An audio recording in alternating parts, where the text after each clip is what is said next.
Ladies and gentlemen, welcome back to Gaming with me, Tony Mo, and we are here tonight on the launch of the glorious Overwatch. It is upon us, been playing a bunch of it, and I wanted to throw out a noob tips video to kickstart Overwatch here on the channel, guys, because a lot of people in the beta thought this way, the open beta, people in the closed beta when I stress test it, you know, there's always that group of people who want to main a specific hero in Overwatch. They're really dead set on the idea of, I'm gonna main Pharah. I'm gonna main Genji and Hanzo. Okay, I get your enthusiasm, you really like those heroes, but wrong game. You don't main anyone in Overwatch. Do you want to spend time honing your skills with that specific hero? Maybe in practice mode or in the firing range and start to recognize their abilities? Go ahead. But never say that you main a hero, because what that implies, and what I see a lot of people already doing, is locking themselves into heroes. Basically, very stubbornly in a team-based game, just picking one hero no matter what the situation is. I've had people stay as Pharah when there's 3 Pharahs on our team. It's not like we were trying some Pharah strategy either. Didn't need 3 Pharahs. You know, you got 3 Genjis, you got a Widowmaker, and, you know, a McCree, and all these sniper characters when you clearly need some DPS and health characters, or you need a tank and a support. Everyone wants to main something. If you want to be a good Overwatch player, like if you seriously want to stop acting like you know everything about the game, and you want to actually start to learn about Overwatch, you need to play different heroes. I'm not going to tell you like how to be the best Overwatch player, because I'm not the best Overwatch player. I'm just a guy who recognizes what Overwatch is about, and I recognize that it's about about being adaptive. Adaptability. That's the word I'm looking for. You need to be adaptive. If you can't adapt to the situation and to the different heroes that you're going to need to take out in a battle to help your team succeed in a defense or an attack or any situation, then you're not going to ever be a good Overwatch player. You can't just main one character. So get that out of your head. It's a stubborn mindset too. A lot of people do it because like, well, that's the hero I like. Well, it's just not the game Overwatch is. And people are slowly going to start to recognize that. You know, a lot of people playing in the, you know, closed beta, even in the open beta, it was a different experience, I think. A lot of people really cemented in their ways. You had a lot of straight up team compositions. You have teams that are going to start switching up their composition. You're going to be running into groups of people, you know, in public who are going to be switching their team composition. Your team's going to need to consider doing the same thing to get those matches, to make sure that they can do what they need to have the most successful composition for that given situation. And sometimes it's just about 1 or 2 players changing up their roles. So really the idea of being adaptive and being willing to play any hero benefits your team in 2 positions. Number 1, at the start of the match when you simply don't have anyone to heal or tank, be that nice guy. Learn to be that nice guy, and trust me, you'll gain respect and you'll become a better player. All those people who lock themselves into one character, I'm not going to heal, I'm not going to tank, do you think they're ever going to become really good at Overwatch? No, they're not. Because you know one of the benefits to playing all of the different roles that the game has to offer, as well as all of the different heroes, is that you start to understand those heroes over time, and you become better at countering them. You can't really counter a Reinhardt if you've never played a Reinhardt and been able to wrap your head around all the things he can do. Sure, you can read and you can watch videos on how to counter Reinhardt, but it's not the same as playing Reinhardt yourself and being able to fully see his weaknesses, his strengths from a first-person perspective. So if you are adaptive and you are that person who will take the healer role, who will take the support role, I'll play, don't worry, I've got sniper this round, you're going to become a better Overwatch player than the person who sits there on their butt and refuses to switch out of whatever hero they are, regardless of what your team needs at that point in time. Keep that in mind, new players.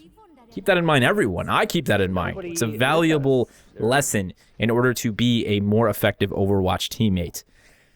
Now, the second part of that is recognizing when your team composition simply isn't working out for the situation at hand. Now, there could be 1,000 reasons behind this. It could be that their team composition is just set up in a way that really strengthfully counters your composition, or perhaps you're playing with a weak group of teammates. Not trying to knock anybody, but this specific match was an example of that. You had my good friend Tony Woe, as I call him, Master Shake, Tony Mo and Tony Woe, Master Shake that you're seeing playing Reinhardt, and I was trying to heal him with Mercy. Now, pretty early on, we both kind of had the idea, this isn't going to work out. We've got a roaming Pharah, we've got, you know, heroes not even anywhere to be seen. Our Bastion just keeps deploying in the middle of the map with his turret. Like, you know, this is obviously a bunch of new people playing the game for the very first time, ourselves included, And, you know, this composition just isn't working out. But we held on to it for a very long time because it made sense to have a healer and a tank with the mix of heroes we had. We had a good composition, but again, the strength of all of our teammates just wasn't there. We weren't cohesively working together, and we ended up being constantly pushed on and just shredded. You know, it was just the two of us trying to hold things down, and no one really focused firing these guys while we were tanking things. So the situation was just like this gauntlet of tanking healer run in, tanking healer get killed. Our teammates come in, well, we're not there, and they die. It kept going like that until they were almost at the final checkpoint for the payload to the capture point. And at that point, my buddy Tony and I both said, Master Shake, like, dude, let's screw this. What are we doing? We should have given up on this, you know, like friggin' 5 minutes ago. I'm gonna go Soldier 76 and start dishing out high damage. He's like, all right, I need to mess with Reaper. I need to get Reaper, you know, wrap my head around Reaper. I'll go Reaper. I was like, all right, they're not even gonna suspect this.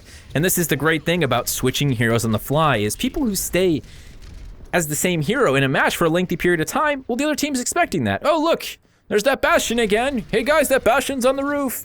Hey, Hanzo, you wanna put a couple arrows in that son of a you-know-what? And they're just going to recognize that. But, you know, in a situation like this where 90% of the match, they're pushing us back. Oh, there's that Mercy and that Reinhardt. Look at those fools. They think they could take us on. And then they come and shred us. Now all of a sudden, they come rolling in with no defense. And they got a Reaper and, you know, a Soldier 76 who just shreds them to pieces. I ended up going like on a 15 killing spree. My buddy got a bunch of damage and assists off on them. We're just dropping people left and right. I got my ult up.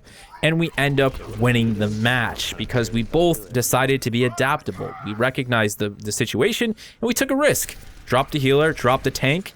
Let's go full damage. They're not going to expect it. And frankly, you know, we're the ones in a defensive situation. This might actually work to our advantage because they're going to keep rushing us. They really want to get this payload down. They're the ones who have to sit on the payload more than we do. We just have to really keep them off of it and then occasionally get on it, try and stop it from progressing.